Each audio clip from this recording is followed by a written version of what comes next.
final season of Game of Thrones.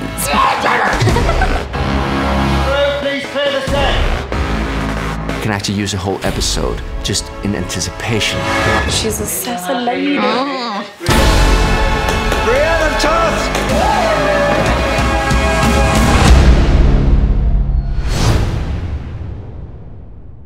Do we do the lines or we just look up? Do we do the lines, right? Here we are? Yes, sir. Okay. Why not, right? Background. Well, here we are. Yes, here we are. Because we were spending so much this season in Winterfell, that meant greatly expanding Winterfell. You can't just use the same 3 or 4 sets over and over again without it starting to look redundant. Winterfell has grown from, what was in season 1 and 2 a courtyard into a proper castle. When we read the outline for season 8, it was clear that it was so big what was required of it that we had to have a complete rebuild.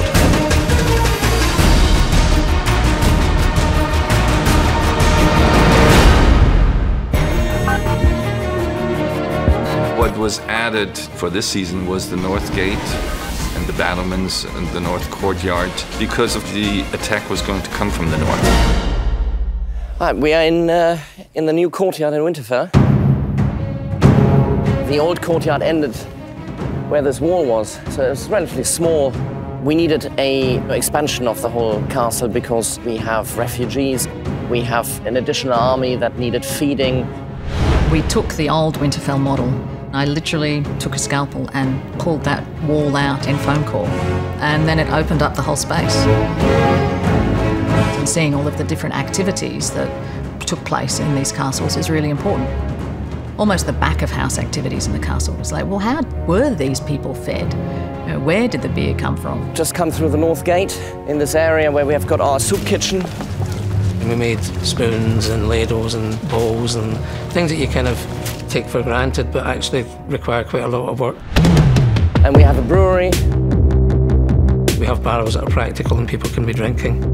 I do a lot of research in the history of food and what was available and what they would have eaten. The other side, we have our bakery. We would have breads that were made fresh and ones that were treated so that they wouldn't disintegrate after a couple of days. I mean, working on a set that looks good on every angle, that's what gives you the options, You could literally go from one side of Winterfell, upstairs, downstairs, into towers, out of towers, and create these long continual shots.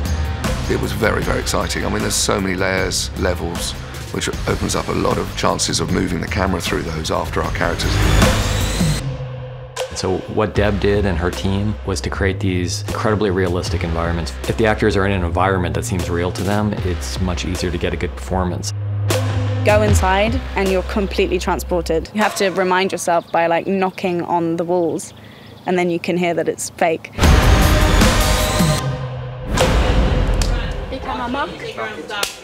C marker. Marking. And action. Turn. Go. When I had talked to the actors concerning position and where they all sat, episode 1 of the season, I made sure that John sat in the front and middle. He was, in a sense, rallying the troops that we have to get behind Dany Targaryen. When Jaime comes to Winterfell, she definitely took the role and took the Queen's position. When I was a child, my brother would tell me a bedtime story about the man who murdered our father. It's an absolute trial, but it's fueled by this fact that no one wants her there. It's fueled by her needing to say, this is me in the boardroom, this is me at work, and I'm gonna show you how I work. I promise to fight for the living. I intend to keep that promise. David Natteron, he has the most enormous respect for actors. I mean, as do I. I couldn't possibly do that. Sitting in front of this camera is difficult enough. Once we get on set, he will have a director's rehearsal with the actors before the scene, and then we go for it. Go ahead, go down and go. Watch her go, then you walk away, and then you drive right down the Grand. I know Sir Jaime. He is a man of honor. For Brienne, I think it's in some ways the most complicated feeling of all because she's feeling things that she can't really process. It goes all the way back to the beginning of their relationship when he kind of jumped in the line of fire for her. Without him, my lady, you would not be alive. Brienne's a very naturally shy person, and she stands in front of that room and she puts herself on the line. And it's almost like a declaration of love. And that means a lot to Sansa because she believes in Brienne. So if Brienne vouches for him, then that's good enough for her. I trust you with my life. If you trust him with yours, we should let him stay. What does the Warden of the North say about it? That's the first scene we see him after he's heard all the information from Sam. We need all the men we can get. And so I think even the fact that Jaime Lannister's here, he's sort of just not really in the room. The moment that Jon found out that he started to cool off with her, that was really the kind of thing in which he was avoiding her.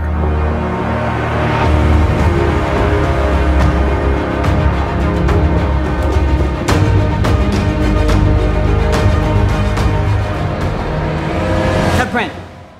16 off the okay, Joe? Yeah. Okay. Okay, ready, and... In David Nutter's words, he was getting Winterfell ready for battle. And by the time Miguel would arrive in episode 3, the battle was beginning. And the thing that was really important to us was what steps would the residents of Winterfell take in order to protect themselves against the army of the dead. They would do as much as they could with dragonglass. We had the caltrops that were made. We also put shards of dragonglass on top of the battlements and the dragonglass logs. I had pre-engineered how to make the dragonglass, so chunks of resin, and then we'd nap it, shape it and grind it. Then we'd mould that and create hundreds of those types. From a very prop sort of sense, we had to make big piles of dragonglass that were movable. Background, weapons, spears, knives, daggers.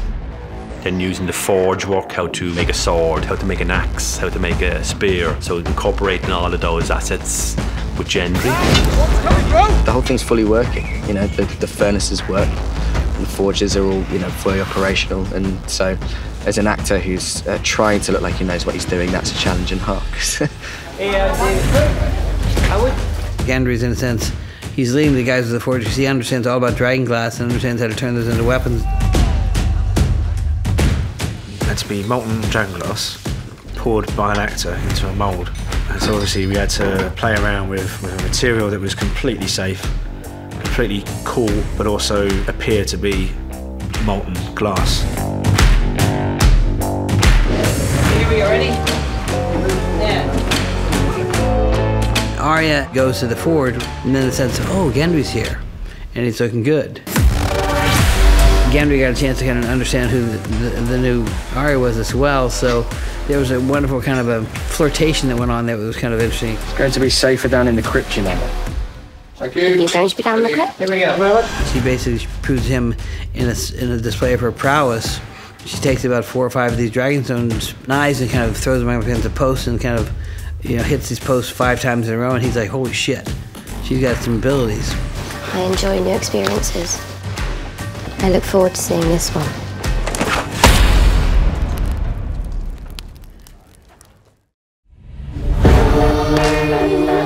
The library in Winterfell was something that I was very excited about designing, and it is a beautiful space. I wanted to make it look slightly different from all the libraries that we've done before. You know, they're not great readers in Winterfell. We added little details, like, you know, these dire wolf heads. The wolf heads in the Winterfell library were just a bonus, really.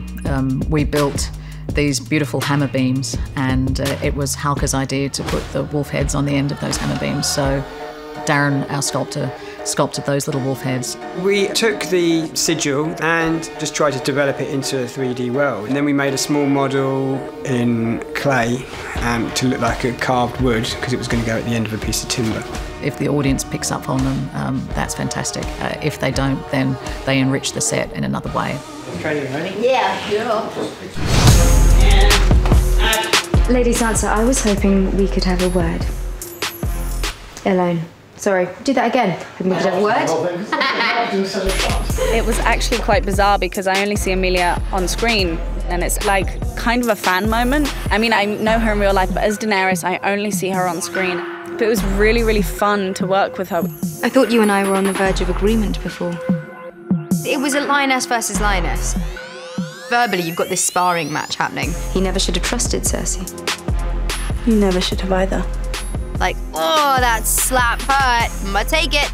Not gonna slap you back. Families are complicated. Oh, certainly have been. You're driving in, you have to sit first, but as you're sitting, you could indicate, like...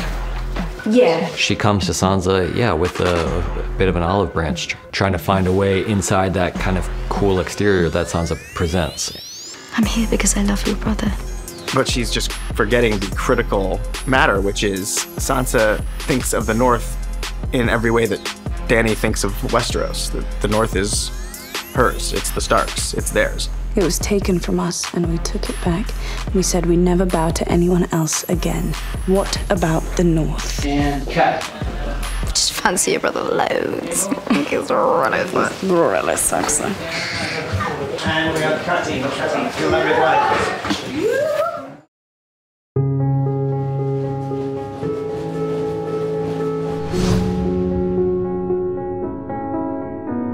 The way we had to light the night courtyard meant we had to dig trenches through a very thick World War II concrete lane for the megawatt power that we had to pipe in from the Jennies. So it was a bit more like preparing for Glastonbury than it was for preparing for a short stay location. Oh, for fuck's sake. May as well be at a bloody wedding. And we've cut, guys, we've cut. We had one night shooting. We had 3 principal cast up there, 3 cameras, background, our crew, and we had every kind of weather. We had clear skies, we had horizontal rain, horizontal sleet, big fluffy snowflakes, and so we had to cover ourselves in every kind of weather. It's very cool when you actually look at it and go, oh, that looks a lot better than we thought it was, considering it was pissing with rain, and you realise you got away with it. Where are you going? I'm not spending my final hours with you two miserable old shits. For us, what was interesting about this episode was always that it's our last night together. What people do when they know they have one night left on Earth tells you a lot about who people really are. I remember the first time we came here. You were a golden lion. I was a drunken whoremonger. It was all so simple. The sequence that I love so much was the sequence around the fireplace. It starts off with something simple as Tyrion and Jaime having a moment together as brothers. My lady. Oh, we didn't mean to interrupt. We were just looking for somewhere warm. Contemplate your imminent death. You've come to the right place. We have all invested so many years in these characters that yes, we can actually use a whole episode just in anticipation of what's gonna happen.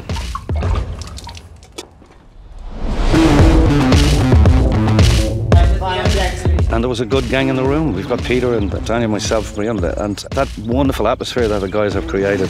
Figured I could wait to die freezing my balls off out there, or wait to die nice and warm in here. For Tormund, the best thing to do is to drink and to try to enjoy life. And of course, life is love, and love is Brienne. So he's just hanging around, trying to show her why he's the best guy ever. They call me Giantsbane. Want to know why? I've now watched it probably 300 times, but I still always laugh when Tormund starts telling his backstory. That's how I got so strong. Giant's milk. Partly in the way that Kristoff portrays Tormund, and partly in the reactions of the other characters listening to him. Part just in the way that Tormund chugs the goat's milk there. It's really pretty incredible. And he was really chugging milk. Maybe we'll have that drink.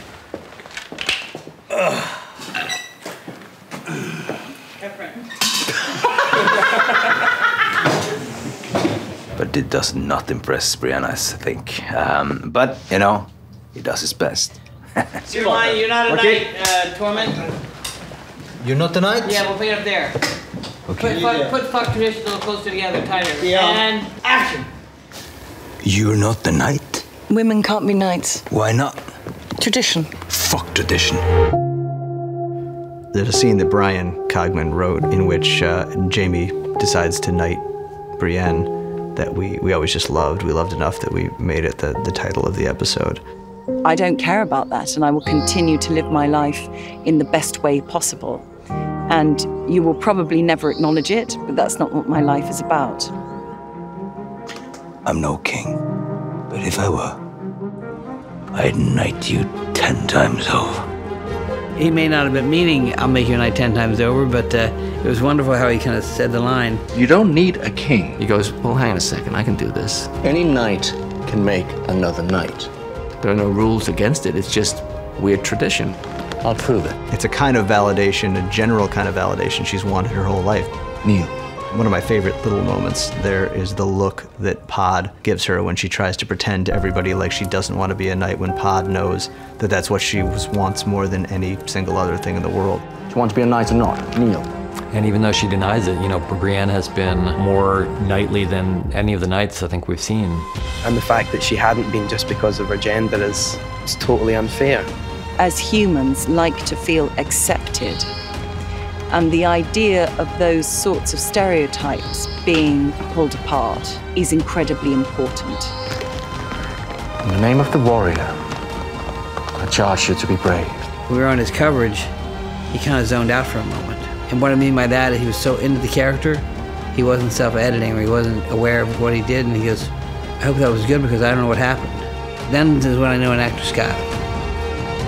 Arise, Brienne of Tarth, a knight of the Seven Kingdoms.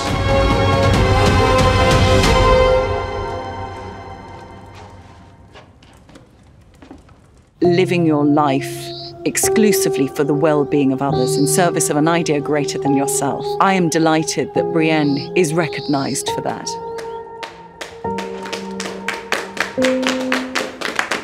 Sir Brienne of Tarth, Knight of the Seven Kingdoms. She deserved it. She really deserved it.